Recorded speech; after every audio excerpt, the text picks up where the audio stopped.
সুপ্রিয় শিক্ষার্থীবৃন্দ, আসসালামু আলাইকুম। কেমন আছো সবাই? আশা করছি সবাই ভালো আছো, সুস্থ আছো এবং নিরাপদে আছো। আলহামদুলিল্লাহ, আমিও ভালো আছি।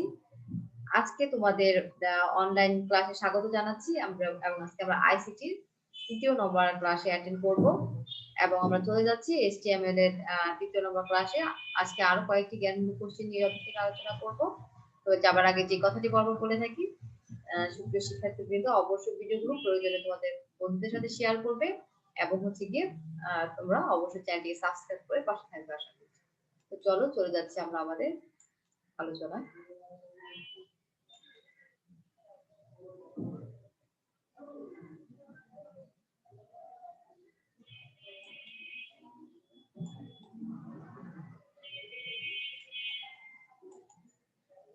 তো গত ক্লাসে আমরা বেশ কয়েকটি কোশ্চেন জেনেছিলাম, আজকে আরো কয়েকটি কোশ্চেন জেনে নিব আমরা।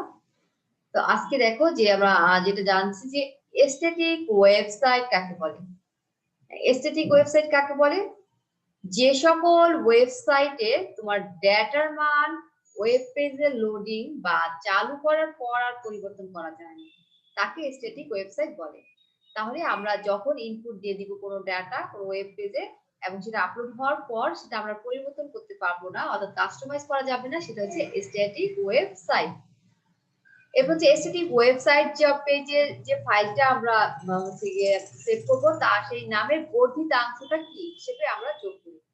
তো এসটিটিক ওয়েব পেজে ফাইলের নাম যখন আমরা ফাইলে কাজ করব তখন সরাসরি দেখবো যে ফাইলে যখন আমরা এডিট করব, ফাইলটা সেভ করার পরে আমরা যেই নামে আমরা হচ্ছে কি সেই ফাইলটা সেভ করি না কেন, ইনডেক্স বা আমাদের যেভাবে করি, কিন্তু আমাদের ডটের পরে এক্সটেনশন হিসেবে আমাদের কি ব্যবহার করতে হবে? অবশ্যই এইচটিএমএল এই শব্দটা কিন্তু দিতেই হবে। তাহলে আমাদের ফাইলের বৈশিষ্ট্য হলো এইচটিএমএল। এরপর হচ্ছে ডাইনামিক ওয়েবসাইট কাকে বলে? এসটিটি ওয়েবসাইটে আমরা দেখলাম যেটা কি করা যায় না, যে লোডিং পরিবর্তন করা যায় না, সেটা হচ্ছে হচ্ছে কি এসটিটি ওয়েবসাইট। কিন্তু ডাইনামিক ওয়েবসাইটে কি, ডাইনামিক ওয়েবসাইটটা হচ্ছে যেটা হচ্ছে কি আমরা কাস্টমাইজ করতে পারি সেটা। দেখো যে এখানে আমরা যদি একটু চিত্র দেখি যে aesthetic website versus dynamic website, তাহলে এই যে এসথেটিক যেটা সরাসরি কি হচ্ছে, যখন আমরা সার্ভারে যেটা কি হচ্ছে, যে সার্ভার যেটা হচ্ছে সংরক্ষিত হচ্ছে সরাসরি ক্লায়েন্ট বা যে ব্রাউজার যা দেখবে সেটা কি সরাসরি হচ্ছে কি আমরা দেখবো। সেক্ষেত্রে হচ্ছে সেটাকে কাস্টমাইজ করা যাবে না, আপলোড দেওয়ার পরে সেটা কি করা যাবে না, কাস্টমাইজ করা যাবে না। আর ডাইনামিক যেটা, সেটা হচ্ছে ডাটাবেস সার্ভার থাকবে, হ্যাঁ, ওয়েব সার্ভার। তো এইখানে আমরা কি করতে পারবো, এখানে ক্লায়েন্ট বা ব্রাউজার আমরা যারা আছি বা যে হচ্ছে আপলোড দিচ্ছে সেটা হচ্ছে কি করতে পারবে, কাস্টমাইজ করা যাবে। তাহলে এই হচ্ছে গিয়ে আমাদের স্ট্যাটিক ভার্সাস ডাইনামিক ওয়েবসাইটের একটা হচ্ছে পার্থক্য।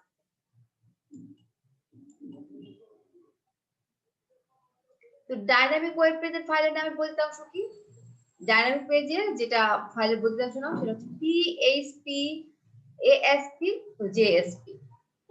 আমরা আগেটা দেখে আসছি যে সেটিকেটা ছিল কি আমাদের এইচটিএমএল অথবা এইচটিএম, আর ডাইনামিক ওয়েব পেজ যেটা সেটা দুটো অংশের নাম হিসেবে পিএইচপি, এএসপি, জেএসপি। আমরা হচ্ছে কি বৈশিষ্ট্যাংশের এই বিষয়গুলোর কারণে কিন্তু এক একটা আলাদা ওয়েব পেজ কিন্তু চিহ্নিত হয়ে থাকে। তোমরা যখন দেখবে বিভিন্ন সফটওয়্যার যখন আমরা ডাউনলোড করব বা বিভিন্ন সফটওয়্যার যখন হচ্ছে গিয়ে এই কাজগুলো তোমরা কিন্তু পরবর্তীতে আরো ভালো জানতে পারবে যে এক একটার জন্য এক্সটেনশনের পরবর্তীতে আলাদা একটা হচ্ছে ক্যারেক্টার ব্যবহার করার কারণে কিন্তু কি ওয়েব পেজগুলো হচ্ছে ফরম্যাট বা এটার ওয়েব পেজটা কিন্তু আলাদা ভাবে আমরা এটাকে আইডেন্টিফাই করতে পারি। বৈশিষ্ট্য অনুযায়ী ওয়েবসাইটকে কয় ভাগে ভাগ করা যায়? বৈশিষ্ট্য অনুযায়ী ওয়েবসাইটকে ভাগ করা যায় 4 ভাগে। কয় ভাগে? 4 ভাগে ভাগ করা যায়। তো এবার চলে আসি আমরা যে এই যে 4 ভাগে ভাগ করা যায় এর মধ্যে হচ্ছে প্রথমত লিনিয়ার স্ট্রাকচারটা কি? লিনিয়ার স্ট্রাকচার হচ্ছে যে তোমার যখন কোনো ওয়েবসাইটের পেজগুলো তোমার ক্রমানুসারে করার যে স্ট্রাকচার বা কাঠামো তাকে বলা হয় লিনিয়ার স্ট্রাকচার। এবং এই লিনিয়ার স্ট্রাকচার আমরা যদি একটু চিত্রের দিকে তাকাই, দেখো যে এখানে পেজ 1, পেজ 2, পেজ 3 এভাবে করা আছে, তাই না? তাহলে এই লিনিয়ার স্ট্রাকচারটা হচ্ছে এভাবে ক্রম অনুসারে পেজগুলো একটার পর একটা সাজানোর পদ্ধতি হচ্ছে লিনিয়ার স্ট্রাকচার। এরপরে আছে আমার ট্রি বা হায়ারার্কিক্যাল স্ট্রাকচার কি? তাহলে এই ট্রি স্ট্রাকচার দেখো, যখন কোনো ওয়েবসাইটের কাঠামোতে সমস্ত ডকুমেন্টের পূর্ণাঙ্গ চিত্র সংক্ষিপ্ত আকারে থাকে, সেই স্ট্রাকচার বা কাঠামোকে বলা হয় ট্রি বা হায়ারার্কিক্যাল স্ট্রাকচার। তাহলে হায়ারার্কিক্যাল স্ট্রাকচার বা ট্রি স্ট্রাকচারটা দেখো, যেখানে সমস্ত ডকুমেন্টের পূর্ণাঙ্গ চিত্রটা কি থাকবে, একবার সংক্ষিপ্ত আকারে থাকবে, সেটা আমরা দেখতে পারবো। তাহলে এটাকে আরেকটা নাম হচ্ছে ট্রি স্ট্রাকচার। এখানে পেজ 1 দেখো, পেজ 2, আবার এখানে হচ্ছে কি পেজ 3, 4, 6, 5, এই যে এইভাবে আছে।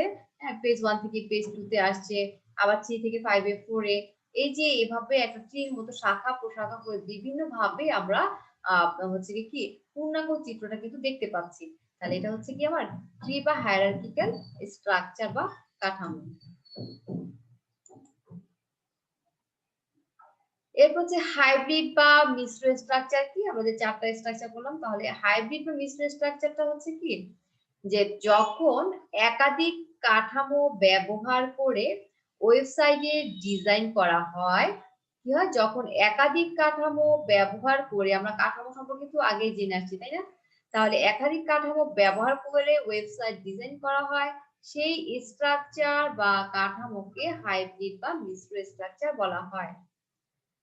ওয়েব লিঙ্ক বা নেটওয়ার্ক স্ট্রাকচার, ওয়েব লিঙ্ক বা নেটওয়ার্ক স্ট্রাকচার হলো যখন ওয়েবসাইটের প্রতিটি পেজের মধ্যে অন্য পেজগুলো লিংক দেওয়া থাকবে, সেই স্ট্রাকচার বা কাঠামোকে বলা হয় হাইব্রিড বা মিশ্র স্ট্রাকচার।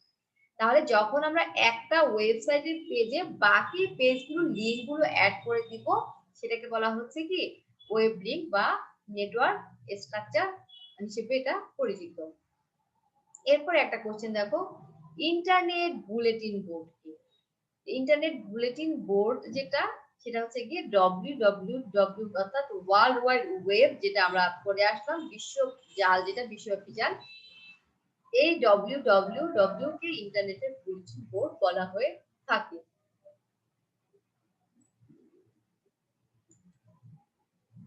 তো সুপ্রিয় শিক্ষার্থীবৃন্দ, আমি তোমাদের সাথে খুব অল্প অল্প করে আলোচনা করব, যাতে তোমরা হচ্ছে কি লেকচার দেখে যাতে বোর না হও। তো এগুলো হচ্ছে কি তোমরা অল্প অল্প করে ফলো করবে। আশা করছি তোমাদের এটা চাকরি সহ তোমাদের আইসিটি জন্য কিছুটা হলেও উপকার করবে। তো আজকে এই পর্যন্ত থাকবে। ভালো থাকো। আল্লাহ হাফিজ। আসসালামু আলাইকুম।